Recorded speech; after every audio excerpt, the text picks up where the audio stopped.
Settings. Start video transition. Hello!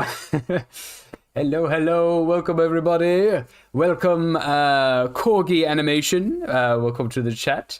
We're going to just wait a little while for... I'm just going to clean my... my webcam there. Actually, let me get some music. I completely forgot music. Oh, dear. How have I forgotten the music? It's all right. Hello, Mallard. We're going to start soon enough. Oh my god, I've got ads playing on my iPad. We're going to start very shortly. We're just starting a little early, just to let people trickle in and to make sure everything is working. So, for everyone who's joining right now, we'll be chatting about stuff soon. Let me get some tunes. I can never remember where I have saved all of my music. You know what? We're gonna add this to the description later. I'm gonna put on some nice chill ambient music. Let me know in the chat if it's too loud. I'm just gonna put this on loop. There we go. So this is called 2 a.m. by hold up. I have the actual name of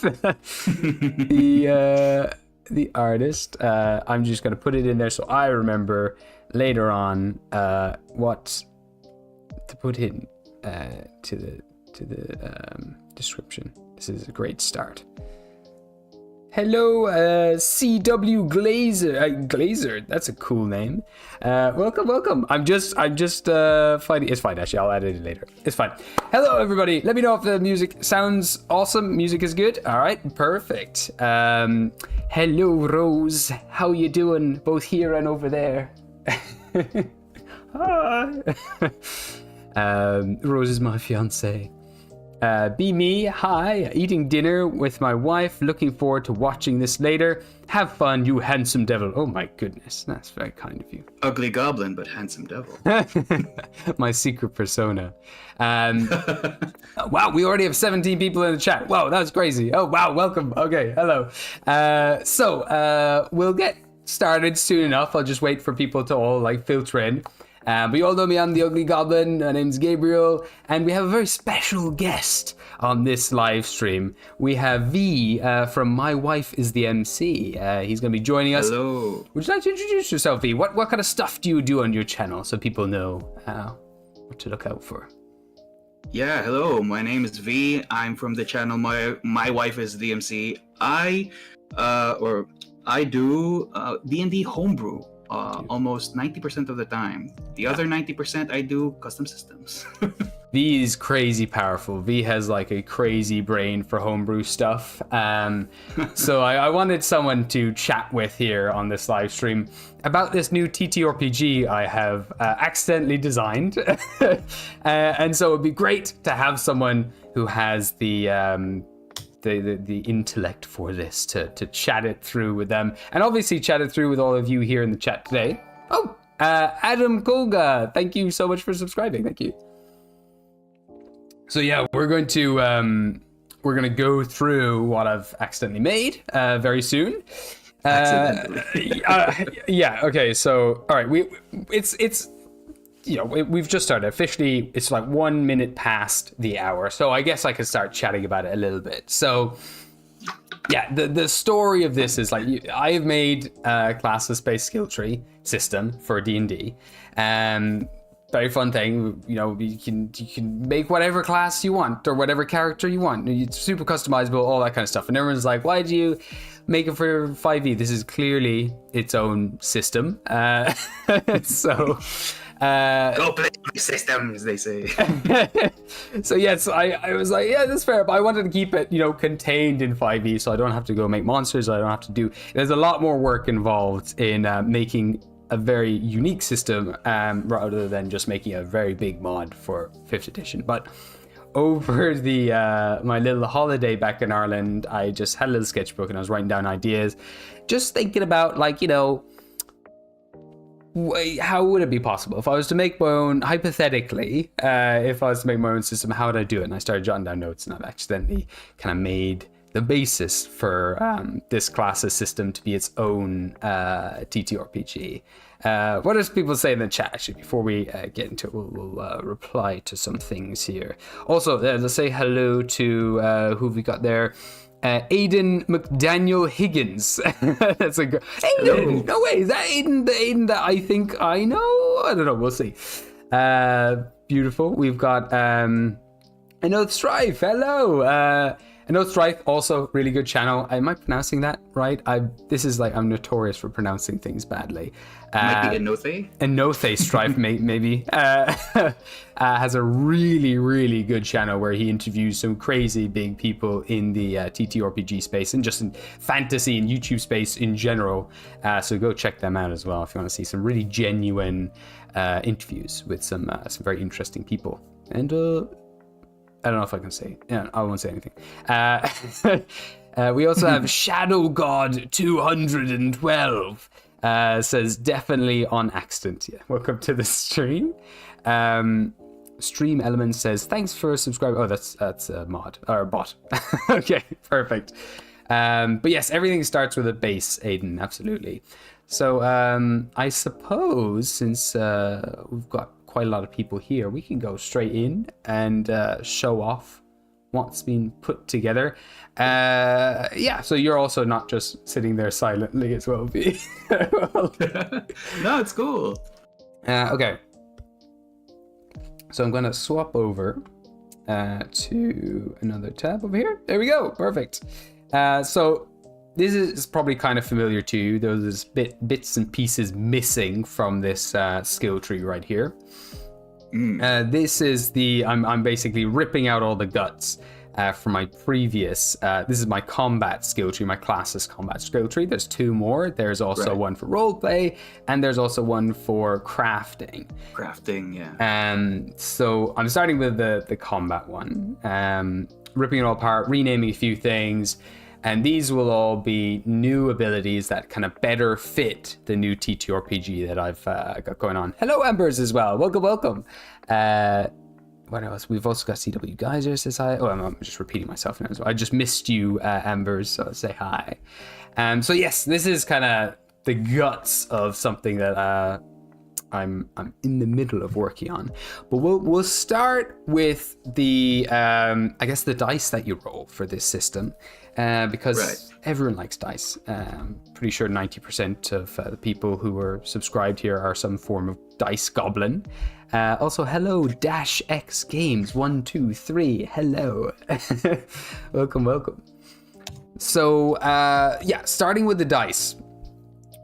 We roll, and I don't know if you can see my little notes just below me here. I've got like a small little kind of note-taking software open. It's Word. I've got Word open.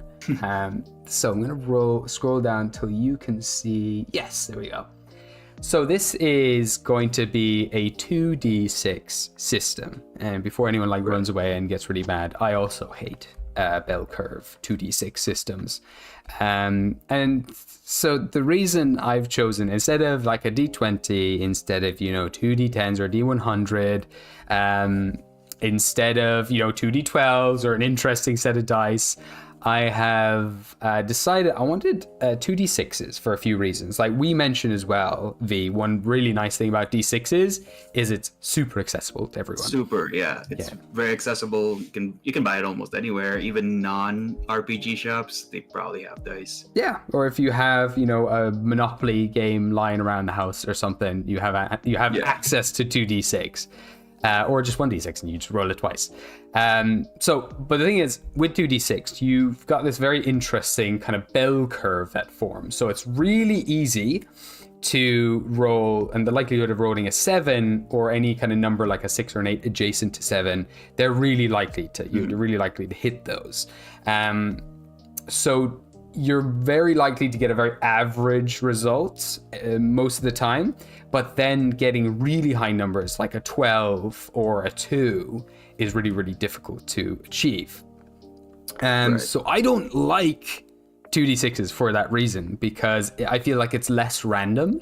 Like I love a d20. It's a bit more predictable. Yeah, it's more predictable, and I guess maybe in a way there's maybe slightly less hype with 2d6s as well. I don't know, it feels like there's less control almost. If ever have you played Mario Kart? I have seen enough clips of Mario Kart. Okay, there we go. So there is a feature on Mario Kart where you can like put on basically like a semi-autopilot that stops you veering off the track. Right. So that's how it feels to me. I always turn that off because I like to be able to go off-road and go onto like the little hidden ramps on the side and stuff. And having 2d6s kind of feels like that. I'm not selling the 2d6s right now very well at the moment. But I just wanted to explain my hate towards 2d6s beforehand. And I wanted to see if I could do it better. That's another reason I've chosen 2d6. But the main reason I chose 2d6 or just two dice in general is I really like the idea of rolling doubles, which can happen quite often, but you get different variations. You can, get 2 1s, you can get 2 2s, you can get 2 3s, and so on. And I like the idea of this feature being like a core mechanic in this TTRPG. So anytime you roll doubles, you now have the choice of when you're attacking someone. Whenever you roll doubles, it's called what did I call it? I called it a cool thing. I called it a rad roll, which means roll another dice. So if you get a rad roll, if you get doubles on the dice, you can roll another d6 and add it to the total pool, along with your modifiers to the attack and so on. And so this also, the way this system is going to work is everyone's got their AC, they've got their armor.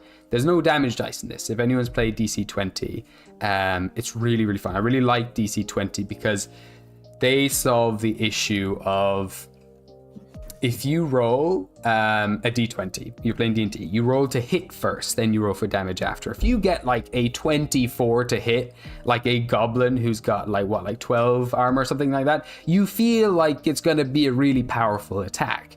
And then you roll, your dice, and you roll like 2 1s on your 2d6s or whatever, and you do 2 damage to the goblin or something. By all accounts, that should have overwhelmed the defenses. Right, exactly. Then you roll a 1 on the d12, and then you just feel bad. Yeah, exactly. So, and then or maybe you just barely hit, but then it's this super critical blow where you actually do a bunch of damage on the dice. So that can feel a bit wacky, and so DC 20 is really cool where you do kind of, if you hit, you do like a certain amount of damage. And then for every increment of 5 that you beat the AC by, you do an additional point of damage or something like that. So I've taken inspiration from that, but because of the bell curve too, it's not like every increment of 5. Instead, it's just for every 1 above the AC, you'll do 1 additional point of damage. But obviously, it's going to get harder and harder and harder to do more damage, obviously, because of that bell curve. It's kind of like rounding it off. But also, yes, T-Sot says, kind of like exploding dice. And you got it, you nailed it. I've been super inspired by both Kids on Bikes and then also Brennan Mulligan's adaptation of that, Never Stop Blowing Up, where they use an exploding dice system. So yes, you have this really fun exploding kind of gambling effect now. So you roll your 2d6. Say the AC you're trying to beat is a 7. You roll your 2d6. Let's say you have no modifier in here. You roll 2d6, you get 2 3s. So you get 6. So it won't hit, but because you've gotten a rad roll, you roll another dice. If you get a 3 again, you get to roll another dice, so it can continue building up. And everyone likes to roll lots of dice, so it just builds more and more hype that like if you keep getting the same number again and again and again, you're like, oh my god, oh my god, oh my god, and you're just ranking up damage. And I think that can feel really cool and also feel very anime-esque, which I know a lot of people maybe don't like, but I like taking inspiration from anime. That's where you can get like those Tekken style combos in combat and stuff. Yeah, 100%. You just keep rolling and rolling and rolling dice. Or like, you've always got those moments in anime. You've been watching Solo Leveling, right? I just finished last You just night finished for it. commission. So like I think they get that like hype really well, where like, you know, he's really like pushing through like his limits to do like more and more damage to someone so he can like kill them and finish them off. So I feel like that could really add to a really fun story element as well, where if you just keep rolling threes and all of a sudden you're doing like 16 on your total dice roll, it really would feel like you've just been ramping this fist into them like in slow motion, just breaking all their armor and everything. So I think that could be really, really fun. So that's the basis of kind of rolling. Rolling skill checks is slightly different, and we'll get into that a little later, but the basis is 2d6. Adding your power for physical attacks or adding your mind stat for spell attacks. This kind of something that we can either discuss or maybe something to just ponder on at a later time when you start designing further things, because as you mentioned, there is no damage dice, right? Yeah. Which means every hit matters. Every hit, it's less HP and more like actual wounds and stuff. Yes, yeah. Which is great. I can see some psychological downsides and some mechanical good sides. So mechanically, from what I can tell, that kind of design makes combat relatively faster, depending on the number of HP of creatures. Yeah. So like I would expect a kobold to have only 1 hit point or 2 hit points. Yeah, and minions is something I definitely want to work into this as well. I've been working on a little minion system too. Yeah. But yeah, 100%. I think the only psychological aspect, I say psychological because good word for it. D&D players in general, or I feel like TTRPG players in general are dice goblins by heart, at heart. So this just using 2d6s is and stacking d6s, that's good. But you don't get to use the other dice, the other fancy dice. No fancy dice. But at the same time, the flip side of rolling a d12 and rolling a 1 is rolling a 12 on the d12, which also gives that mental image of that's a lot of damage. Very true. Yeah, that initial impact, like that immediate impact, that's true for sure. It's a good point. Aiden says, why are you calling us out? I'm one of you, that's why. It's a good point for sure. And I think when I first kind of read that in DC 20 as well, the fact that you're just rolling the D20 and you're not rolling anything else for the damage, I initially was like, oh, that feels a little lackluster.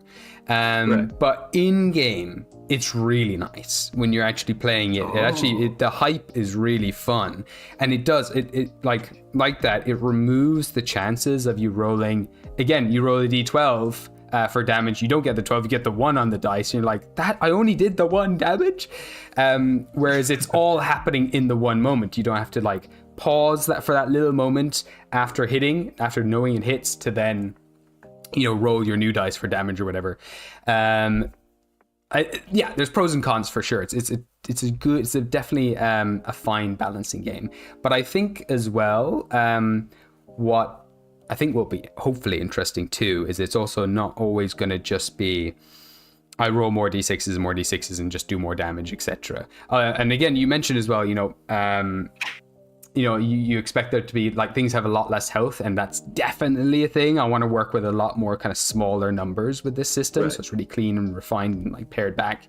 But then with those rad rolls where you roll doubles, a lot of powers and mechanics are going to be based on whenever you roll that. So you'll have the option sometimes, instead of choosing to roll an additional dice, say you have the extra attack feature. Now, if you roll the doubles, say it hits, instead of rolling the rad roll to do more damage, you can choose now to also just roll a whole new attack too. So that's also an option you can do, maybe with the extra attack features. also with things like mana drain and stuff like that, or like health drain abilities. Instead of rolling that extra damage, you can now roll the extra dice, but don't add it to the damage. Instead, that extra dice is going to be how much mana you drain from them or how much health you drain from them. So there's going to be like a nice, a lot of like synchronicity in abilities. That's kind of what I want. I want there to be a really nice kind of flow and like plethora of different choices in every scenario. It was, oh my God, I've gone blank. Peter from Tales from Elsewhere released a really good video on like what makes a game tactical. And he compared it. So this is a really good example for kind of where my mindset is. So he compared 3 games. He compared checkers, chess, and Go.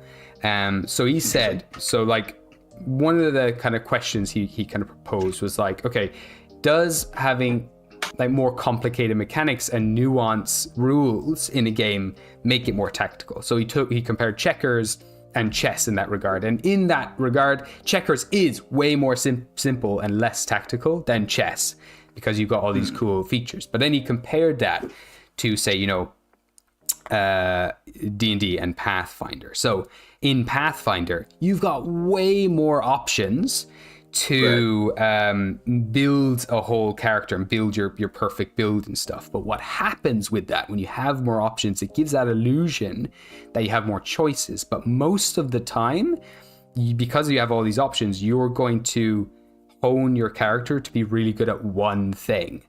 So one example is, say you take a wizard in D&D who's focused on evocation, and so all their firebolts and stuff, they can just throw fireball everywhere. Like fireball is their like default thing. They don't have to worry about friends anymore. It doesn't do damage to allies or whatever. So they're always just going to chuck fireball into every fight. And now it becomes a case like if they do anything else other than fireball, it's kind of redundant. It's like, why would I hit someone with my staff? It's just going to do way less damage. When I could just fireball. It's every other option becomes less kind of valuable. That's interesting. And this is something I think that can be something that you can anchor goblins against, because you can anchor your system in one of 2 ways. So some systems, they anchor their mechanics around the specific setting. Like this setting has all these elements, therefore all the mechanics will be interacting with those elements. Let's say like Fallout TTRPG, they will likely have radiation mechanics. Yeah. But on the flip side, you have some systems anchor based on mechanics. Of course, some systems do both, like D&D, for example. They do both mechanics and setting for the most part. But Pathfinder, I find it kind of pulls in, and people in the chat who've played Pathfinder can correct me on this, but I feel like Pathfinder folks love the crunch. Yeah. There's a lot of crunch in it. Yeah. Therefore, and a lot of the fun, or at least a good chunk of the fun, is optimizing your character based on so many different options. Yeah. And taking it back to the goblins system, are you you don't need to have an answer for this in this early in the game, but are you envisioning the more mechanically minded folks to be interested in it, or more narratively focused folks? It's a really tough one, because like I mean I'm hoping to scratch everyone's itch with it, because I think with the skill tree you've got that crunch to like build your character out as much as you want, but it does, mechanics wise it's going to be pretty simple. And I think it becomes more complicated, or I don't want to be more complicated, but actually I would prefer it to just be more tactical when you just get more options on different ways to approach a situation. You can give yourself more options in approaching the situation, or give yourself less and just be really good at a few things.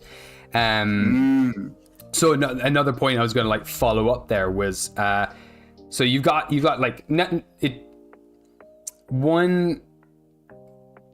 we've kind of looked at like chess and checkers there. You know, chess is definitely more tactical because it has more options. But then if you compare it to, say, Go, where there's only one rule, which is put white or black piece down on the board, and that's it. Right. But he in Peter in Tales from Elsewhere, he was like saying there was something like a 10-year gap between when the first computer. When the computer beat the best like chess player, and then like 10 years later a computer finally got more advanced enough to beat the best Go player. So it's a way simpler game, Go, but there's way more options and different paths you can take, which makes it more tactical than chess, even though it's simpler on the rules. And that's kind of what I'm hoping to go for. I'm hoping to go down the more like Go approach rather than the Pathfinder crunchy chess approach, where as you play through the game, even from the get-go, even from the beginning, there's different ways to do things. So a good comparison, again, that Peter from Tales from Elsewhere used was in D&D. The one argument people make for martial characters is that it says in the rules explicitly that you can, as long as you're role playing and you give enough role play reasoning, you can gain advantage on attacks and stuff. So you can hop on a table, you can knock someone down or whatever, and these all give you advantage.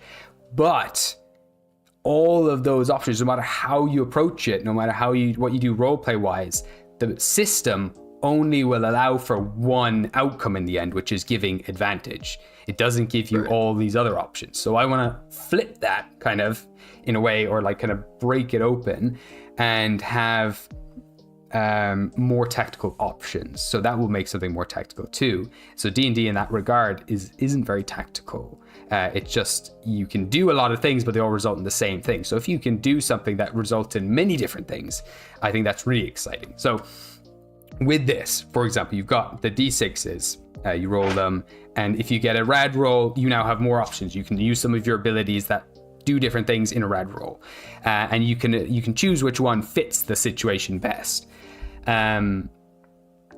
Moving on then from that as well, you've got right from the beginning, anyone can also choose to, I know I'm kind of veering slightly away from the conversation, but I hope this is kind of like in a way will answer the question. The more, what I want to go for is like simple, but like lots of different options. So I feel like in those options, you'll have that crunch too, and it'll satisfy those kind of people. Sorry. When we say options, well, you can correct me. Of course, correct me if I'm wrong with my read on it. What I'm reading from Goblins is it has relatively simpler core rules. Yeah. At least in combat and general die rolling mechanics. But at the same time, it has high player expression because of your classless systems. Yes, yeah, big time. That's a really nice way to summarize it. And it's kind of like, you've got more expression in the skill trees, but then option-wise as well in gameplay too. You'll have much more options on your turn, is what I'm hoping. And I was gonna say something there and it just slipped my mind. I'm so sorry. No. I was gonna say something based on what you were saying, because I really like what you were saying there, and I was like, yes, and the thing, insert thing here. So yeah, you have more customization, more player customization with the skill tree. Yeah, I'm a really big fan of. That's what I was gonna say. I'm a really big fan of like board games and systems that are kind of like easy to learn, but like hard to master, if you get me. So that's kind of the vibe I want to go for. Is it's like super simple, like much easier to pick up than D&D, but then you can go as deep as you want down that rabbit hole and get as clever and as nitty gritty as you want. And already people have shown that, like, people are breaking the skill tree to the high heavens. They're finding all the combos and loopholes and everything. And I love that. And it's something I really want to go for too, is like, I don't necessarily want a balanced game, because I think balanced is like less fun sometimes. For anyone in the chat as well. And I'm going to get to, people are like sending loads of stuff in the chat, and we'll definitely answer some questions and things soon. But if anyone in the chat has played Overwatch and Marvel Rivals, anyone who hasn't played them might not get it completely, but I'll try to explain it. So Overwatch has been out there for a very long time, and Overwatch constantly focuses on balancing. They're constantly releasing balance patches, balancing characters, making sure that everyone is a even match for every other character, if that makes sense. And occasionally you have rock, paper, scissors and all that kind of stuff, matches and all that kind of thing. But in the end of the day, Overwatch focuses on balance, whereas Marvel Rivals, that has just come out, they were like, nope, we're just going to make everyone broken, everyone's overpowered, and what happens when you do that is you have far more defined identities for all the characters that you can pick. Whereas Overwatch, everything, it's more balanced, it's more like fair. And we talked about this yesterday, but in the end of the day, you sacrifice, like what you mentioned, you sacrifice that kind of like sense of identity and everything else. So this game, I don't want it necessarily be super balanced. It won't be. People will find ways to break it, but people will find ways to break any game regardless. So it's kind of like there's no point in fighting that too. I want to focus on fun and what is fun to play. So every choice I've made is based on just making a more fun system, I suppose. From my experience with, say that the reason I find that balance is so important, especially in D&D. D&D balance is always such a big deal, is because D&D is a colossal IP, and there are so many tables. So they want the experience to be, I feel like they want the experience to be more or less similar, where nobody completely outshines everybody all the time. Especially since D&D is such a combat focused system. Yeah. And but again, that's because the priority, I find, I feel like the priority also matters for in this context, in this particular context, because Wizards of the Coast, or in Hasbro, of course Hasbro, they will want to make money. They will want to take your money. So they will use that buzzword of balance, and I'm guilty of that too. I really, when I make my homebrew, I really want it to be balanced, because I want it to be accepted at most tables. Yeah. Like if someone purchases it or someone downloads it, I do want this to be accepted at most tables. I want DMs to look at it and say, yeah, sure, I'll put that in. But that's because my priorities are different, right? Sure. My priority is, I want this to be acceptable at most tables. Therefore, balance. Yeah. And so in your case, in my case, I go for the fun option. I mean, obviously you need some element of balance there, and I'm not like gonna make a system that's like, you just become a god at level 1, everyone can die instantly if you want, and you can just touch them and they explode, because obviously there is like a balance there within balance and fun and stuff like 4E that. 4E was kind of like that. Yeah, 4E was pretty bad. I love the Ranger in 4E. I feel like they scared themselves with the Coast with the Ranger, so now like all through 5E they're just like, you're the worst class now. I mean, it's fine. It just doesn't, I don't think, scratch the itch of people who want to play Rangers. It's not like, it's got a lot of flavor there, but it doesn't catch up with everything else mechanically. Let's have a look before we continue chatting about more of this. Let's have a look through some of these questions. Let me scroll back just a little bit. Oh my god, there's been so many. There are quite a few. There is. Starting, I guess we'll start with TSOT or SOT. You asked, how does it work with your advantage and disadvantage mechanic? So that's a really fun one to answer. And we chatted about luck in the last time we had a little chat about this. So there's a couple of things. I'm going to scroll up here so you can actually see. There we go. These are the abilities. You'll see them just below me. You got 5 kind of technically core abilities in what I'm calling quote unquote goblins at the moment as this TTRPG system. First one's power. So you use power for like physical attacks. They also determines how much HP you get each time you purchase the HP node, which is interesting. So for anyone who's familiar with the HP node, that it typically gives you a set bonus or whatever. From now on as well, when you purchase the HP node in this game, it'll be based off your power. So agility then it's going to determine your AC. It's also going to determine your movement speed. So most of the time your AC is going to be based off of agility. You've got mind, which is going to be used for mystical and spell effects. And then you've got spirit. So spirit doesn't come up with many things, but the higher your spirit is, the more stamina and mana you'll gain whenever you purchase from either of those nodes. More sustainability. Yeah, exactly. Kind of yes, exactly. How long you can keep going. So you've got power for health and stamina and spirit for the other two. But then we've got luck. So before I touch on luck, I'll say typically with advantage and disadvantage, it means instead of rolling those 2d6, if you have advantage, you're going to roll one more d6, roll the dice and take the highest 2. With disadvantage, you're going to roll another dice, roll the 3 of them, and take the lowest 2. But then things get kind of fun when the luck mechanic comes into play. So every level, when you first make a character, and then every time they level up after that, you're going to roll to randomly generate their luck for that level, which I think is really fun. So you could be like, level 1 was such a bad time, but goddamn, level 6 I was on a winning streak or whatever. I just like that you have this kind of like roller coaster through levels. Like level 2 could be a terrible time for you just because you roll badly on luck, and vice versa. So yeah, with luck, it's going to be an interesting thing. It's going to be an expendable stat. And you can spend luck. Typically, you'll be spending luck to alter a number on one of the dice. So you can't ever bring a number higher than 6, and you can't ever bring it lower than 1.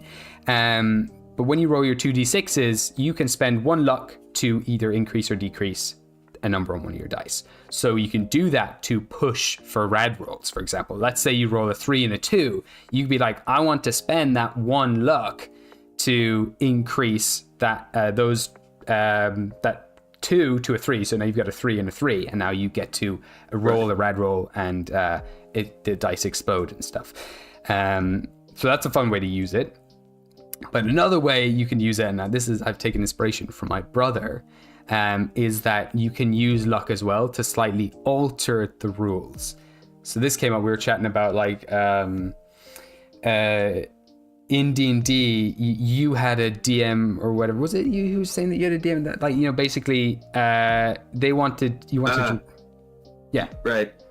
So I had a DM once where he taught me the importance, I would say, of class features, in the sense that, because the situation was, I was asking my DM, hey, can I make an unarmed strike? Can I punch the guy after cutting him up?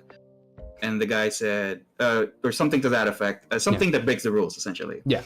And my a disarm or something like that. Yeah, something like that. And my DM said, you can technically, maybe on a crit, but the thing is, this is more of an ability of the battle master, and this is more of the ability of this other class. And this is something you're not trained to do. You're a warlock, so you technically don't have that kind of combat training. And it also gave me that perspective of, oh yeah, I am playing a character. I am playing this guy with a different life than mine and a different experience. So even though I want to punch this, or I want to disarm, or I want to punch, realistically, I don't have the physics for it. Yeah, the mechanics aren't there. You don't have that ability, because that's written in the rules that you get that specific thing. Say like rogues or whatever, they get disengage as a bonus action later, or they get stealth as a bonus action later. So you can never do that unless you have that feature. But this will allow you to like slightly tweak the rules, or like, you know, bribe the DM, basically like, you know, I'm going to lower my luck by 1 if you allow me to just do that in this moment. Small things, small minor things, the DM can allow it or not, but it's a nice way. It's a nice back and forth. And my brother, he uses inspiration this way. He awards it for people doing cool things, but they can also spend inspiration to do cool things. So that's kind of what I was thinking. I love that, by the way. Yes, it's so good. I'm using that forevermore now. I thought it was amazing. So thank you, Reef, for telling me that. But someone asked there as well, like, can the DM add, who was it that who mentioned it? So it'll come up. I can't find it, but someone, who was it? Like a misfortune roll or something? Yeah, can like DMs like apply misfortune to players? And I think no, just because, again, we're talking about balance, and this is kind of like my way of balancing the system too. Just in case you have, you know, questionable DMs who are just like, you got bad luck now or whatever. I think luck needs to be a thing that you kind of, you control, and you make those gambles or not. So you can always spend luck, even if you have 0 luck in your score. But what happens when you get into the negative zone, when you have -1 luck, you're rolling now 1 extra dice in your dice pool, and you're taking the lowest 2. If you go to -2 luck, you now have 2 more d6 in your dice pool. You're going to be rolling the lowest 2. So you can keep spending luck and keep pushing your luck, but you're going to continue to get bad luck. And you're kind of set with that until you get to the next level. And someone else said, can the DM like hide luck as well? And that was something we were talking about as well, which could be really cool. Yeah. The idea that like big bosses, like most monsters won't have luck, but maybe your big bosses have a luck stat, and all of a sudden they can also spend luck to like alter rolls and stuff, and that could be super scary. And I think that will really start forcing players to really start spending their luck, because they might be like, we might level up at the end of this, so if we just use all our resources here to counter their bad luck with our luck, doesn't matter if we go to -4, if we get out of this live, we're leveling up, we're all resets. So I think that could be very fun. So there's a lot of aspects in this as well that like feed into the like gambler side of players, I think, as well. You know, you could play it safe. We also kind of discussed a little bit on some sort of, you were kind of tinkering with the idea of a karma system or something similar before you settled on luck. Yeah. Yeah, right. And something like, maybe if you do this, you get 1 luck, or maybe if you do this, you get a fortune or misfortune. And I think that works well as like an optional rule, because like we talked about with karma, it could be a deterrent too for people role playing more. You know, they might not all of a sudden kill this one NPC because they're scared they're going to get bad luck from the DM. And if you have one of those DMs who punish you heavily for doing just things that your character would do, like in a good case or whatever, it's just a bit of a dodgy, slippery slope. So I think it should maybe exist as an optional rule where you can gain luck for, say, you might be able to increase your luck by 1 if you do something good for people, or if you do something terrible, maybe your luck goes down by 1 or something like that. But I think, having a karma system separate, could be dependent on the campaign. Like this, you're supposed to be heroes. But the adventure might push you to do bad things. Therefore, I implement the optional rule of karma. And I always have been fascinated with like karma systems in like Fallout, for example. I just think it's really fun. And I also, in one of my games, I've got a renown system. So I've got different factions, and depending on different quests that people do, their renown will go up for certain people, and then rivaling people, it will go down. And that'll affect their interactions with those different factions in the games.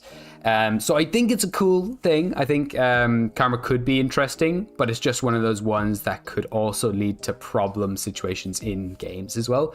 But it's definitely on the table if people think it's a cool idea or not. If you want like a really hardcore kind of, if you want to like increase the difficulty or something for your players, you could also implement karma as well, like the weight of your choices and decisions. Right. But yeah. Let's have a look. There you go, gritty realism rules or gritty setting rules. Gritty setting rules. And again, another thing I was thinking, luck can also affect your AC. Maybe for every 2 points of luck that you have, your AC goes up by 1. And for every, minus luck you have, your AC goes down too. So you're like permanently affected. It's like a little bit like exhaustion rules from 2024, but can go both ways, positive and negative. Yeah, 100%. Oh my god, the dungeon coach is in the chat. What the hell? He's calling me handsome. Hello, welcome. I'm absolutely flattered that you're here. Myself and my wife is the MC, not my wife, but from my wife is the MC. We're chatting about the system that I've accidentally made that you told me not to do, which I have accidentally done now. A lot of inspiration has come from you, obviously, in this system. A lot has come from BY and just all of these different TTRPGs that I've been playing and trying out. But yeah, what have you said here? GM flat rules always terrify me. Oh, fate rules. Oh, fate rules. Yeah, you use fate rules a lot. Yeah, they are scary, and I think there's pros and cons to it, and I think that's definitely why it should probably be optional, like in terms of luck and stuff. Alan says, DM, the Dungeon Coach says, in the hands of a great GM, the mechanic would be amazing, but in the wrong hands, unplayable. Yeah, that's exactly, yeah, that's where my brain's at, and I think it should definitely be an optional rule for that. And then you might be terrified as a player if the DM is like, okay, we're bringing out the karma system, guys. There's no yes or no to it. That could be a red flag for some Session players. Zero is still important. Yeah, in exactly. any system. Or all of a sudden the DM brings out the karma system as soon as his BBG is losing. He's like, actually, there's been a karma system the whole time, and I've been keeping track of it, and you guys are at -16. You did some bad things to me, not the game. Yeah. So it's a tricky one for sure. Another thing, speaking of break as well, and you mentioned this as well, you know that all the kind of rolls are like, you know, in terms of damage and stuff, there's no bonuses you'll be getting to the damage rolls and stuff. In terms of abilities, or like in terms of other dice, you mentioned other, you know, in D&D, greatsword does 2d6 damage. A great axe does a d12 and everything else. In break, what I like is the weapons, they don't do different types of dice, but they do have different effects. They get like a +1 or a -1 or whatever to certain types of attacks. So what I like, I like the idea that daggers, for example, can do hello, Blue. Where is she? I don't know. She just yapping somewhere. But I like the idea that daggers would do like -1 when you hit someone's normal AC. But this is another mechanic that I wanted to speak about as well, in terms of having options on your turn. Every creature in this new system I'm calling goblins for now has a crit spot. This is a huge thing, and this is, you know, a lot of the mechanics that I've come up with, a lot of the choices I've made here are based off of things my players want to do in my game. So this is one, and I feel like everyone at some stage has asked the DM, like, can I specifically target the Cyclops' eye? You know, can I go for that one spot? Or if there's an automaton, can I attack the core at the center of him? D&D doesn't facilitate that at all. That happens basically when you get the nat 20, so it happens. So you can't willingly target those spots. It's flavor. It's flavor, exactly. But what if you could? So that's what I've come up with. So every creature has a crit spot. And the way this works, typically it will be twice their AC. So if you've got 7 AC, you've got to get a 14 to hit their crit spot. You've got to announce that you're targeting that spot. And if you get, you know, even if it's a 13 instead of like the 7, you won't do that extra damage as if, so, you know, if you got a 13 altogether, but you were targeting the crit spot, that'll miss. It won't do any damage. But if you're targeting, you know, the regular AC, going for 7 damage, if you got a 13, you'd be doing 6 damage to the creature. But if you do hit the crit spot, probably should change the name of that. I don't know. I'm getting kind of doing innuendos from the crit spot. But if you hit their crit spot, you half their health. So this is also another way to like make games snappier. So if you hit them, you can half their health. things like sneak attack will do additional, or what I've called it here, like critical bonus, whatever. I might change the name for now. But you'll additionally, along with halving their health, for every sneak attack damage you do, you'll also do 1 more damage for every like point of sneak attack points you've invested in. So you can go right out, like go into like an assassin build and just starting dealing tons of damage to people. And going back to daggers, they would do -1 on regular attacks, but if they target crit spots, you'll get like a +1 to those attacks. I like that. So I think that's kind of, I like the idea of, we can go back to like your more options, to kind of hint at the more options discussion a while ago. I like the idea of, a hit is a hit, yes, but instead of different weapons doing different damage, they do different things. I like that idea, and my mind kind of goes towards something akin to 2024's mastery rules a little bit, where they, instead of like, maybe a dagger does better for crit spots, for crit fishing. Maybe a maul or a bludgeoning weapon does better against armored opponents. Those are some of the standard ones. Yeah, I like that a lot. And something, or even just the simple, you either push or you slow them down or you blind them, reducing their rolls in the next one. So that's I think that's one good way to like differentiate your weapons. Of course, it depends on the kind of weapons you're including in the system. Like, is it going to be medieval fantasy or is it going to be sci-fi or something? Yeah, and I like that idea. That's another thing I wrote down. I was actually trying to get my notebook, but this it's in the way of my drawer. 2 seconds, because I haven't got it with me. I wrote more stuff down that aren't in the document here. It's one of these notes. But I was, that's one of these notebooks here. I have so many notebooks. The idea that great swords would do +1 damage, like flat out on regular attacks, but -1 on crit spots, because it's huge and unwieldy, and it's not good at those precise attacks. To answer your question as well, Dungeon Coach, it halves their current health if you attack their crit spot. It doesn't take away half their HP, it just halves their current HP. So you can never kill someone by hitting the crit spot, unless you have points in your sneak attack, which is going to add +1 to that already half their current HP damage or whatever. So let me get my little notebook out here. I'll answer some questions as well. Enjoy the brainstorm session, y'all. Good luck. Later. See ya, coach. Bye. Thank you for coming. Thanks for coming. Oh, that was another thing. Yes, this is what I've got as well. So I love permanent damage, and so I wanted permanent damage. Yeah, permanent damage, or like you have a permanent -1 to or -5 to wisdom or perception checks because you lost an eye kind of thing. Yeah, like taking heavy blows and taking like scars and wounds that continue with your adventuring career, like losing a hand, losing an eyeball, all that stuff.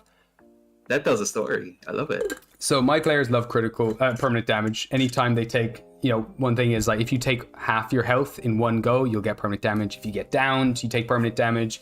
Loads of stuff like that. So I've got a few ways you can inflict permanent damage to people, and when you roll for permanent damage. So you do it either when you lose half your HP in one attack, when you drop to 0 HP, or when someone hits your critical spot, you'll also take permanent damage. So there are these permanent debuffs that you'll gain. And the way I want to rule it, and I think I've mentioned as well in our chat yesterday, is that like you'll roll 2d6, so it's a bell curve. And if you go on the lower end, the lower numbers like below 7, these are all going to be kind of mental, like trauma kind of things that you experience, or psychological damage. And then the other one's going to be physical damage or to your body. So for example, if you get an 11, you'll lose a limb. If you get like a 3, you'll be traumatized and you'll, what did I write here?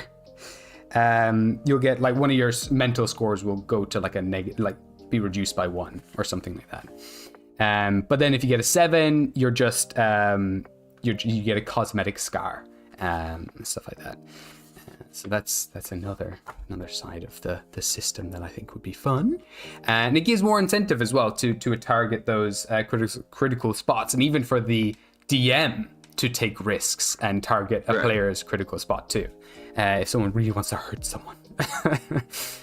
Decapitations. You can get a decapitation in this as well. If you get a 12, if you roll 2d6s and you get 6 on both the dice for the permanent damage, they just die instantly. So yeah. Amber's makes a good point on permanent damage. A lot of DMs like it. I like the idea of it. I haven't personally applied it because scars, wounds, permanent stuff, they tell a story, right? Yeah. But there are players who what do you call this? There are players who are not fans of it's fair feeling the mechanical brunt of it. Yeah. Outside of just the narrative of it. So as an example, and maybe outing her a little bit, but my wife, MC, she is a little averse to heavy counter player rules. So rules like insanity, rules like rules like that, like permanent wounds and stuff. Yeah. So we have to agree that are you fine with this in the game? Are you fine with that in the game? And to add to what Amber said in the chat, this I feel like this can be more of an optional kind of rule. Optional rule, rather than something core, because it's cool, but it might not be for everybody. Yeah, I totally agree. I think that's a really good point. 100%. And I think it's fun to like, one game you might be like, you want to run a really happy-go-lucky kind of game where you don't want to have any of that too, but then that same party also might be like, let's also do a really gritty campaign next week, and we're going to add in the permanent damage rules. So, and again, going back to the skill trees too, that was like my inspiration for the skill trees too, is you have your core 3, you've got crafting, combat, and role play, but then there'll always be other ones I want to make in the future. Like you could add the Jujutsu Kaisen cursed packs, or you can add later on I want to do like a sci-fi one. You can add in the sci-fi skill tree as well. So I really like this being like a modular system too, where you're like, okay, let's set up our game to be played this way for this campaign, or let's set up our game to be played this way. So I like that idea. There have been lots of optional kind of rules like that as well. So I'll write that down as well. Put down that that's optional. You hit this on, I remember I like what you did with the classless system. You hit on this with the game modes that you did sorry, the outside thingy. You hit on this with the game modes, quote unquote, that you placed in your classless system, where if your table is combat heavy, it has more points in this, and the ratio is more combat points, more RP points, more crafting points, and so on. Yeah, I like that in the sense that you can have like certain setting packages, quote unquote, where Jujutsu Kaisen, this is the package right here. Permanent rules or permanent wounds, 100%, and then the skill tree and so on. So that's cool. That's super modular. I love modular. Yeah, absolutely. And what's nice as well, you then all of a sudden you not only have core settings or whatever for different adventures in each adventure, that maybe it could be releases like little supplements or whatever. It could be like, hey, you can tweak the rules this way, add this skill tree in here, or we would recommend you get way less combat points in this, or you have way less level points altogether for this, because this is a really gritty experience. But again, it's always optional too. That's super fun idea. And again, just more options is always nice. But then having them in contained packages, so it's not overwhelming. So you're like, well, one do I use? Which ballot? Which which ratio do I use? All that stuff. It would all be usually set in set packages too, to make it digestible. And that's another thing I want to do when I release this as its own kind of like system or book or whatever. You would also have like pre-made starter packs if you want to, say, play a paladin like character or a rogue. It's like, here's the build list, this is the journey you go on these skill trees to get the points that you want, and at any point you can just move away from those kind of like that set package. You can be like, okay, I've got the idea right now. So they're more like suggestions and recommendations. Yeah, for sure. Yeah, kind of similar to D&D, where they're like, you should take this ability and this ability, or these skills when you make this type of rogue or whatever. They often put suggestions in like that, because I know also the Classless Skill Tree can be overwhelming for some people too, and that's been something that people have wanted as well, is like, I'd like a little package. I'd like there to be some form of structure there that I can follow, at least for like a few levels or whatever. Goodness, this chat I can't keep up with it, but it's just bopping. I've never had this many people in stream. This is really fun. So I guess we'll continue on. I'll try to answer some questions, but there's just so many. I don't know where to even begin.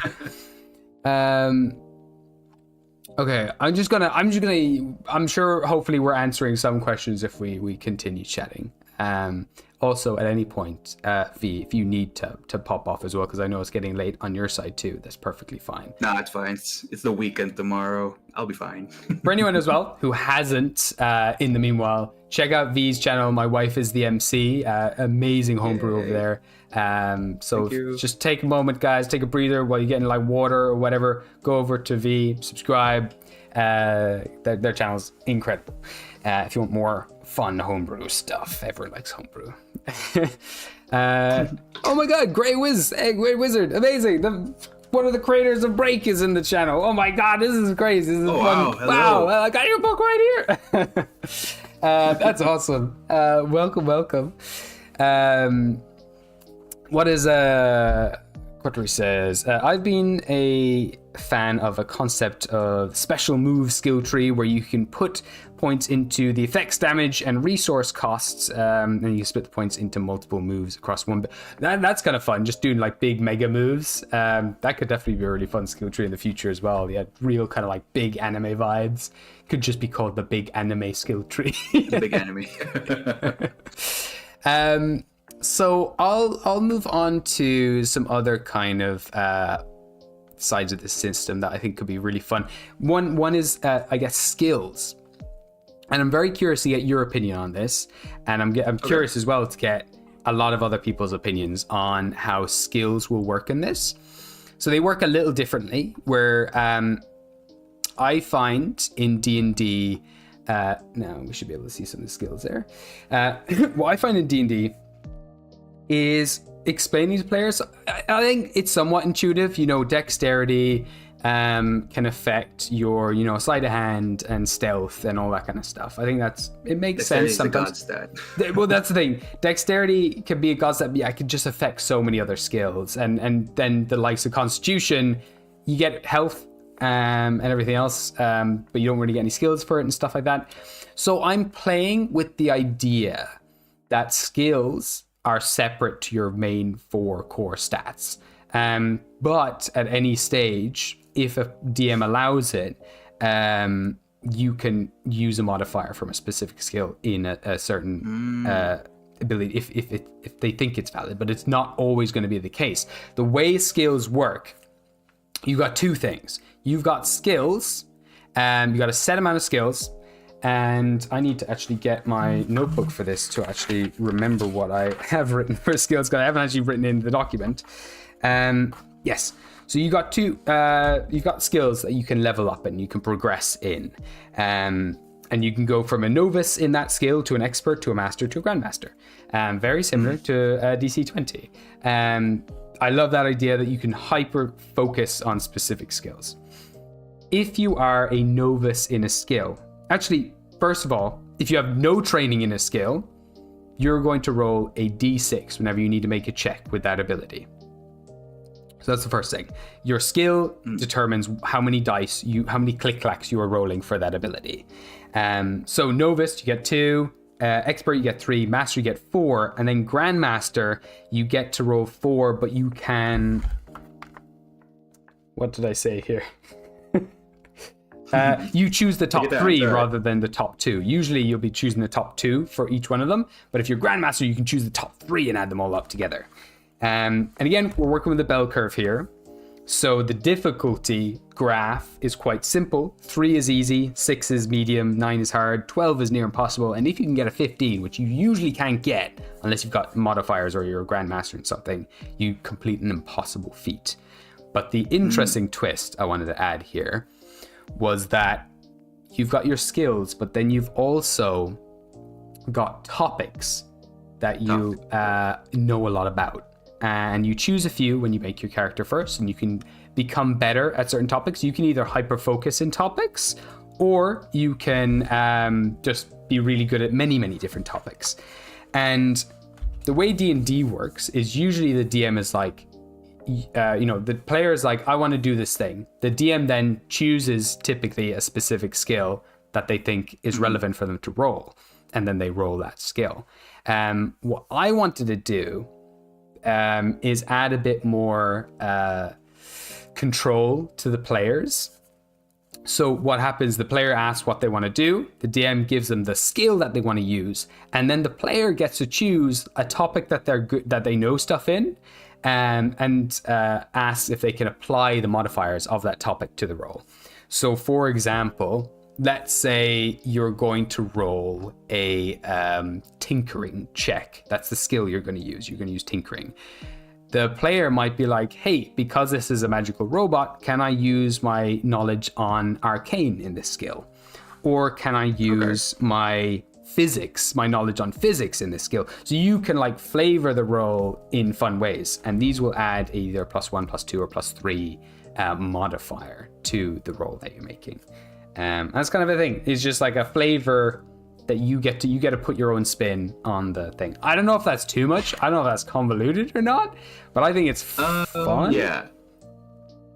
But there are, from what I can gather based on my read on it, I like the idea of certain mastery. So, for example, I would, if I could make an insight skill, but because I work in IT, I could use a topic on IT. So I have I am an intermediate guy on IT. So I like that. I like giving control to the players, but I think the system can use a little more streamlining. Yeah. Because this is what D&D is actually what I find is pretty good at. Yeah. D&D ties everything.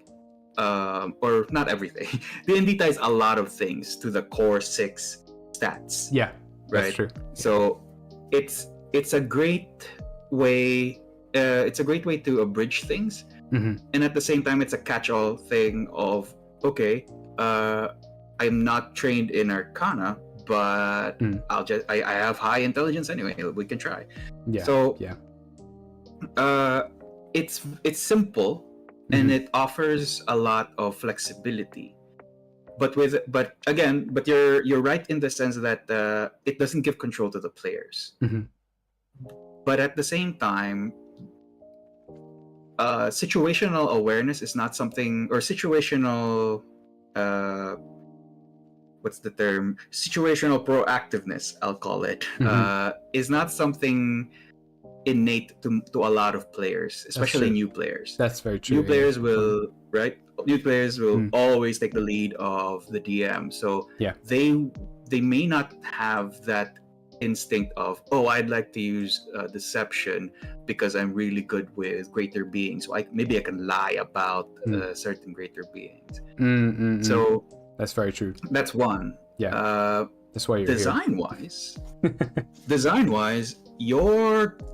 you're gonna have the headache of listing down a lot of topics.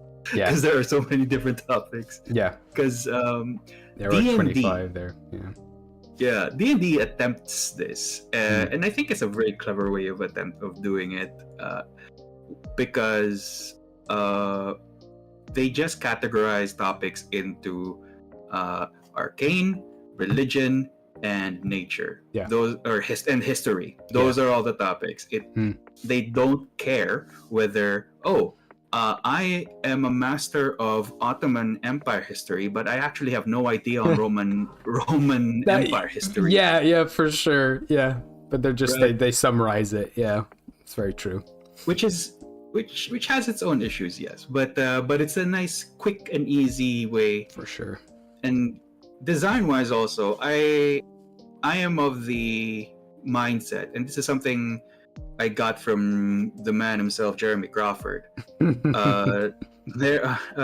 Players make interesting choices when they have limitations. So that's very true. Of course, don't take it too far and limit everything, but there is something to be said with simplicity. Yeah. Because especially for new players, that will be very, very useful for new players. Yeah. That's fair. That's totally fair. You're dead right. This is why I've asked you to be here. 100%. So how about this? So you would just have these set 13 skills. I'll ask you about them as well, if you think there should be anything there or if there should be anything cut out. Potentially you could definitely have like the idea that like, as a player, when you make your character, because I love this in Break, that the way they do skills is you just choose kind of 3 things you know about, basically. I think they also give suggestions. I can't quite remember off the top of my head. But in Break, it's like, one. Let me get the book as an example. It might be something, man. Yeah, it might be like something like, royalty or whatever. So like anytime you want to use, your royal line or whatever, you can insert it there to like help you or give you an advantage on that roll or whatever. Or it might be something like, let me see, there's gotta be something here. Yeah, I think you get them from your background. So, yeah, they're called purviews. So one here, for example, for a knight of this one particular place, your purviews are forthright communication, knowledge of vanquished evils, and finding your courage. So because it's a rules light system as well, it's very broad and open in that sense. So you're like, if you as a player can find a way to use finding your courage to like face down a bad guy or something, you can use that skill in that way, and you get like advantage or whatever on that roll, or you get a whatever bonus, which I think is fun. Having these kind of like more obscure, kind of like abstract is a better word, like abilities, I think is kind of fun. Could be an idea that like right at the very beginning when you're making your character, you choose like 2 topics that you know stuff about, and you get a +1 or something that to add to skills or something with those 2 topics or something. But again, could be too convoluted for sure. Yeah. It tends to. Right now, it's not like +1s, +2s, but floating modifiers can be dangerous. I will say. Yeah, and you forget about them too as well. Yeah, you tend to forget, and there was kind of the path of 3.5e, if I recall. Like, actually, when you mentioned skills being a little separate from your core ability scores, I'll call them for now. Is that there is a slight, or not slight, there is a slight feeling, at least from my design perspective, of it just feels slightly disjointed. Fair. Yeah, they're 2 separate things. Yeah, very. Yeah, which might be the intent, right? That could be your intent, because you wanted it to be completely separate, and you wanted it to be like giving control to the players. And it also becomes a design slope, a design scope creep. You might say, in the sense that you might end up with a 3.5 system if you're not careful of having points in each skill, and Yeah, definitely gets cut. You're dead right. Yeah, you're dead right. You've already convinced me. I think that's it. I think that's fair. I like the idea that you have maybe skills. You could do something where the player can choose, what ability score they want to add to the skill rolls, something like that. Let's see. I'm curious what you think of these skills. So these skills as well are based off of. I think you're dead right. I think they should just be skills, and they're all connected to modifiers, and then leave off the topics, because I think that would be far too complicated. And again, I want to go for lighter rather than denser and nitty gritty. So yes. In terms of the skills, oh my god, Grey Wizard, thank you so much for product placement. Brilliant. Yeah, guys, check out Break. Break is insane. Got some stuff coming up with Break in the future, so stay tuned. But honestly, being blown away by Break. If you want to know more, check out my little short on Break. It's just such a cool system. It's so clean. It's so inspiring. The artwork's amazing. But yeah, thank you very much. Very, very generous of you, Grey Wizard. Yeah, so in terms of these skills, I've chosen skills that I find my players kind of use, even though we use the skills that are in D&D, obviously.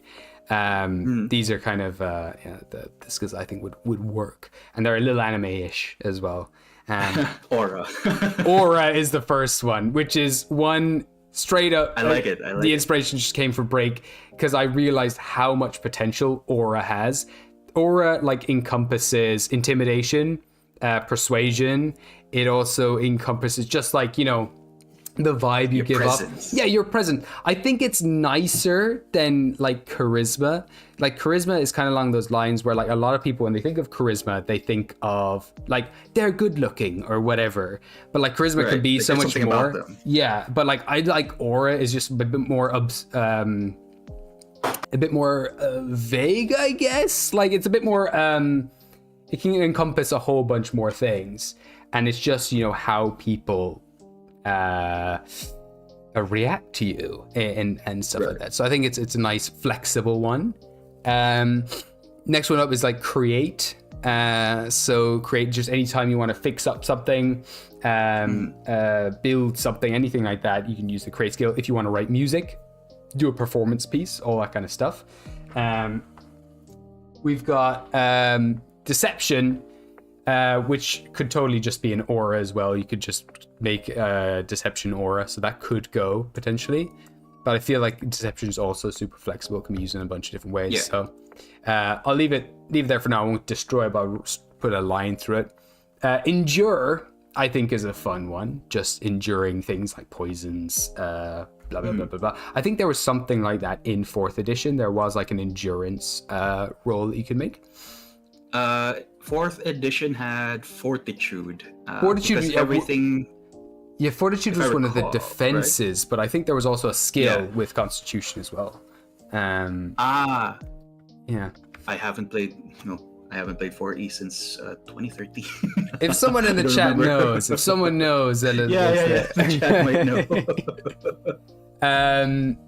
Another one then, insight. Everyone loves insight. Everyone's constantly. It's just I'm so tempted to just call it a bullshit checker or bullshit roll. Sorry for the swearing. Mend, fixing anything. I guess it could work at the create roll, but you got mending and creating. I don't know. I think mend might not keep it. Mimic, I think, is an interesting one. I just want a quirky one in there. So this is just copying something. It could be again, copying someone's handwriting. It could be copying a fighting move. It could also be reading your opponent. Mimic and insight could also be paired into one thing almost. Or you could, hold up, I have an idea. We move Mimic up here. And it could be something like, what's the word when you're not empathetic, empathy. Could be empathize, empathize, but again, that's kind of an emotional thing, but you could potentially combine those two into empathy. Physical, I don't know if this is like too broad. If it's just any physical thing you want to do, you roll a physical check. So that it basically encompasses like your acrobatics and athletics, which happens all the time in my games. You know, typically in D&D, if you want to climb something, it is an athletics check, but every time people want, you know, they'll rationalize, well, can I just do a Prince of Persia and like dexterity my way up the wall instead? And so often it's like, yeah, of course you can. Similar with swimming and all that kind of stuff. Dexterity or I feel like just saying physical it just encompass a lot of things. React is kind of like a quick, like reaction is probably better, or like, you know, quick reflexes. One thing I want to go back over and play, I don't know if you've played Disco Elysium. Disco Elysium has some really good skills. And there's one in there, something like that, like reaction speed or something like that, it's very good. Also, so it's like the get down Mr. President skill. Yeah, exactly. Like either dodge bullets, like quickly grab something. It could be, I just feel like there's a lot of potential there. Endure could also just be called Grit, which I think is a cooler name. Then you've got a few things that happen as well. Like, again, recall is, again, summarizing history, religion and nature and all that into one. You know, just recalling if you know something about a topic. Again, just kind of simplifying things a little bit. That's where, again, I was thinking the topics could be interesting. You know, like, I recall this physics thing, whatever, but that's too messy. I think just recall in general is fun. Just how much knowledge is stored in your brain. And then you've got like a series of unfortunate events kind of character who just starts pulling out old books and remembering certain things. Sense, I think that's a big one. Perception, you know, everyone loves perception, but I also think sense is kind of like just it encompasses all that as well, and a little more. Like, you could also sense auras or sense magical effects or something like that. Again, kind of anime-ish, with the idea of sensing things. Tinkering with stuff, I feel like that could also go into create, I don't know. And then understanding anything, any topic. If you want to know more about how something works more than anything, is what the understand ability would be. And maybe I could actually get rid of insight here and also make insight understand. You know, just, you know, I feel like people who just know how things tick, it's a very particular skill, and it can also be applied to people too, or animals, or, you know, contraptions or whatever. I don't know. Again, obviously, understand, if you had the idea that you could apply different, you know, ability scores to these stats, all of a sudden that understanding changes big time. You know, like if you add agility to understanding, it's kind of like, I don't even know what that means, but mind and spirit would be different for sure. What are your general thoughts on these? Was there any ones there you're like, get rid of that, scratch that, whatever? In general, excuse me. In general, I like it because it is, for the most part, I think it's setting agnostic. So this comes from experience because I have three running campaigns with MC. Nice. that we cycle around. Hell yeah. every story arc. It's kind of insane. But the thing is, two of those are set in a modern setting. One is in a modern day setting, one is in a post-apocalyptic setting. Yeah. Now, of course, I use D&D, and in spite of how many people tell me to play other systems, I will not play other systems. But there are limitations. Yeah. For example, MC's character in any of those campaigns have no use for Arcana because Arcana doesn't exist. They have no use, or her characters have no use for, let's say, what was one example? In the post-apocalyptic one, religion, I changed it to, I think, what was religion again? I think it was like a cult or something. Computer design, yeah. Oh, something okay, cool. Yeah. Nice. So there are, or technology, just in general technology. So this going back, comparing it to your skill list, I like it because it doesn't have to be tagged to any kind of game or setting. Like, it's not just I need to do a computers. Yeah, I need to do something with this computer. Maybe you can do Tinker. Yeah. Yeah, 100%. So I like that. I feel like the words just need to be a little more intuitive, like what you mentioned a while ago with like empathy. Yeah, I like that one because that kind of tells a lot on what you can do with empathy.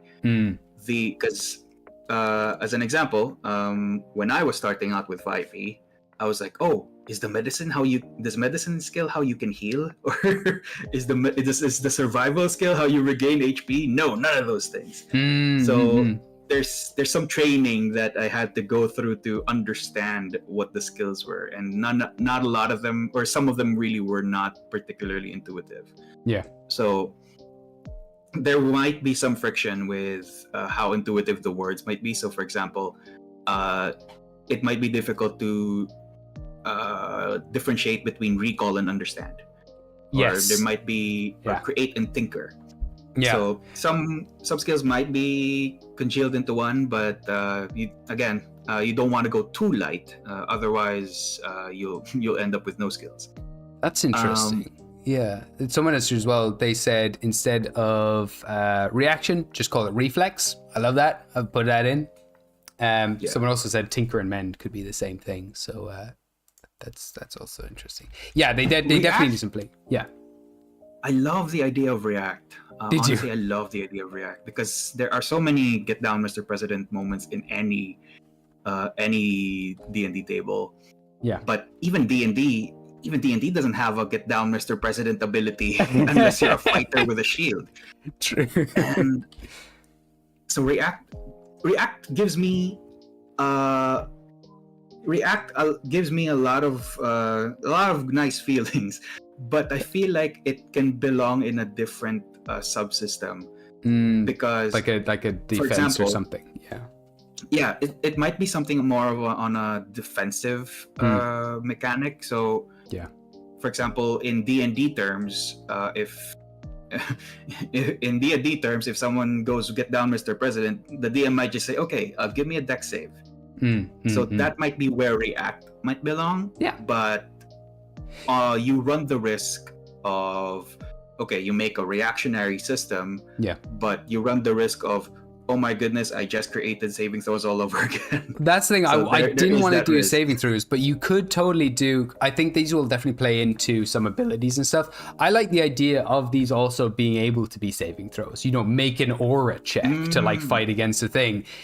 And then now all of a sudden, instead of them being two separate things like they were like 2 seconds ago, if the skills are also saving throws, now if there's this seamless balance between like role play and like combat there too, like they can be used for both.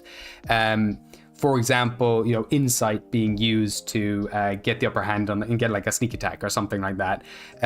Oh, that's good. React being used both to avoid a fireball or whatever, but also react being there to like, read someone's lips really quickly. I don't know. I can't think of a good example off the top of my head, but in a more of a roleplay moment, it could be used for both, which could be fun. I like that.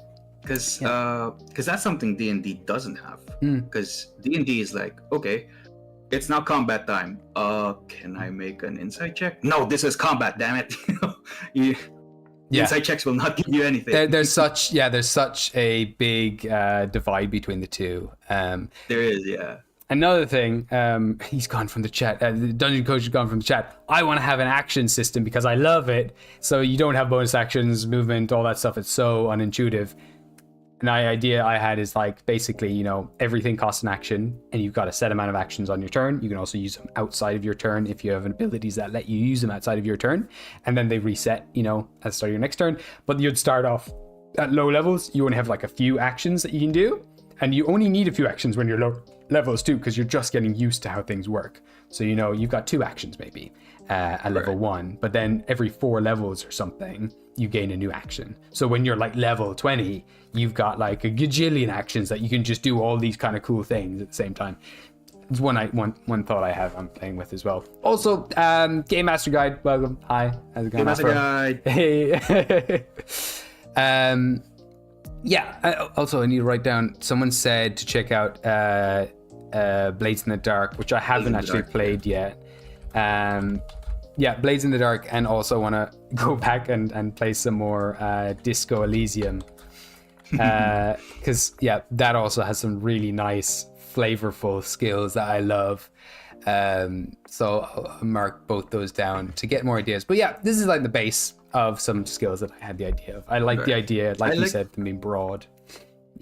I like where you're at. And someone, I think Kotari mentioned an EP system, but I would think at this point in your design, a lot of them are player centric, which is good. Yeah. Because they're the only ones they're one of the 90% of the people who matter at the D&D table, the players. It's true. But there is something to be said for how all of this interacts when the system starts to create friction with it. So what do I mean by this? I like what you mentioned a while ago, where the skills can be used in combat. I love that. They can be active, they can be reactive, and there is no more need for saving throws. Yeah. But that also gives a bit of insight into how the flow of combat encounters work. So D&D is very structured. Roll initiative, 6-second rounds, and it will take you an hour to get to your turn every time. And it a lot of your design, I think, especially because a lot of this is player centric, a lot of your design might change. Yeah. Once you start thinking of combat flow. Yeah. And once you start especially designing creatures. Yeah, for sure. I would think design a goblin. I have designed a goblin, actually. I did. Right? Yeah. So design your goblin design. It will probably define 90% of every other creature's design, because that's the baseline of how the rest of the system will cause friction with your players. And that friction is where the adventure is, right? That friction is where the tabletop experience is. Yeah. So that's so there's something to be said for systems outside of player control. Yeah, you're dead right. Interesting. I'm very excited to see where this goes. Like Dungeon Coach said as well when he was in here, he told me not to do this, but he's like, the fact that you did it anyway is probably a good sign that you should just be doing it. So it's happening quite naturally, which is nice. Again, gotta work out stuff like, HP. A really big thing I want is like combat to be really, really swift, kind of like quite quick.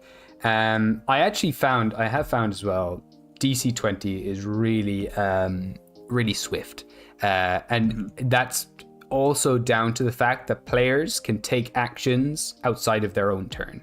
There's loads of abilities that allow you to do things outside of your turn, but it just means when it comes back to your next turn, you won't have as many action points left.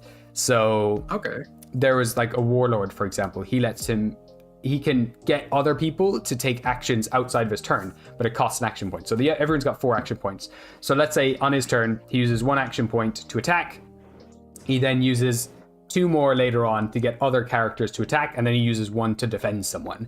It comes back to his turn now, and the action points he's lost don't reset till the end of his turn. So when it comes back to his turn, he'll only have like, I think the 1 action point since he would have attacked at the end of his turn. That goes down, that comes back, whatever. Anyway, comes back to his turn. He's only got 1 thing to do.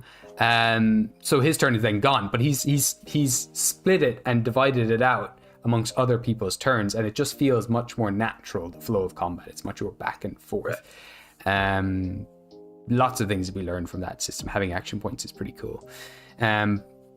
I definitely gotta think big about that. Big thoughts about it. But I like that. Sorry, I haven't. Yeah. I actually haven't. I've heard of DC 20. I love the idea of abridging a lot of things. But when you mentioned that players can do stuff outside of turns, that's humongous. It's really cool. Yeah, because that is one of the major pain points of D&D combat in general, right? You're just waiting for your turn, then you roll, you miss, and then that's your turn over or whatever. Yeah, that's the meme, right? Yeah. So if goblins can get something to that effect, if not, if it's also totally fine that you aren't able to do much outside of your turn, but what matters is that the turnaround time between the times the players can actually like twiddling their thumbs and like not exactly that's a major, I think that's a major design element that needs to be ironed out. One thing as well. Oh, sorry. You go ahead. No, go ahead. I was just gonna say I've also played Dungeon World as well. Dungeon World is too open with combat where you don't ever roll initiative. People just jump in and do things whenever they want. And the bad thing about that is quieter players don't get a turn. They don't get a chance to do anything because they're like not really sure when to hop in. Louder players will talk over them and they'll actually get far less things. So I think initiative, as much as people kind of joke about it and it kind of is broken or whatever, or a bit silly or slows down the game or whatever, there is definitely a place. I think I need to find a faster way to roll initiative. Yes. Have just straight up just having like agility be the number you roll for initiative is just makes so much sense. The amount of times I've had players say, what's my initiative score? And I'm like, it's just your dexterity, but if you have any bonuses is whatever. It slows down the game a little bit. So yeah, finding a way to get into combat fast is good, but I think a structure of like a turn-based thing, it makes a lot of sense too. Yes. Maybe even having, a coin flip or something could also be a fun way to do it. Like literally leave it down to chance. Like, you add up the party's agility, you add up the enemy's agility or something like that. You roll 2d6s and whoever gets the highest number, their team goes first and the other team goes second. That could definitely lead to like some really bad situations. I don't know. We'll see what happens. But a lot of interesting things to think about. But this is the core anyway of everything else. The idea of maybe adding kind of loads like carry capacity, maybe, I don't know, we'll see. That could be an optional rule for sure. Boss monsters, eventually I want to have boss monster have like it's actually funny enough, as I was writing it, Pointy Hat also released a video on like in classic MMORPGs, monsters have tells, like next turn the attack's going to do a thing. That's another thing I'd love to look at. And morale as well, that combat can end all of a sudden. Every creature would have like a morale number, and if you say hit their crit spot, if you do enough damage to them, if they go to half health and stuff, they will then make a morale check during combat. And if they fail the morale check, they run away. They don't want to fight anymore. Because that happens so often in D&D as well, where the fight's over, but you've got to keep rolling the dice and like until everyone's on 0 hit points or whatever, and that can be boring. Right. Lots of stuff. But I think, looking at the time, we've been chatting for about an hour and a half. I think it's probably a decent enough time to leave it there before it hits midnight. You have something really good here, man. And thank you. Please keep the luck mechanic. I love the luck mechanic. The luck mechanic is 100% staying. I love luck. I love gambling elements in TTRPGs. But yeah. Amber says they literally fell asleep while waiting for their turn once. It's so fair. And what can suck even more, I hate the paralyzing and stun mechanics, especially on players. Yeah, because you just lose a turn. It's a mechanic where you don't play. No one likes the skip a turn tile in board games. That. They are the worst tiles, so that should never be a thing. Rolex mirror, I would love to collab between Pointy Hat with Pointy Hat, but like that he's a busy dude. He's very hard to pin down, but maybe, who knows? We'll be massive. We'll get more subscribers than him one day, and he'll come to us. But thank you so much. I'm so sorry that this time round I just haven't been able to touch on anyone in the chat. But thank you so much, everyone, for taking part in this, for all the things that you've dropped in, and thank you, V, from my wife is the MC. My wife is the MC for joining as well. Genuinely, thank you for having me. It's been so nice having you here, and just being able to like bounce ideas and just keep a constant conversation going. It's been really fun, and you have such brilliant insight. I'd love to do this again sometime when a little more progress is being made as well. But yeah, absolutely. Yeah, hell yeah. All right, everybody. Thank you so much for watching.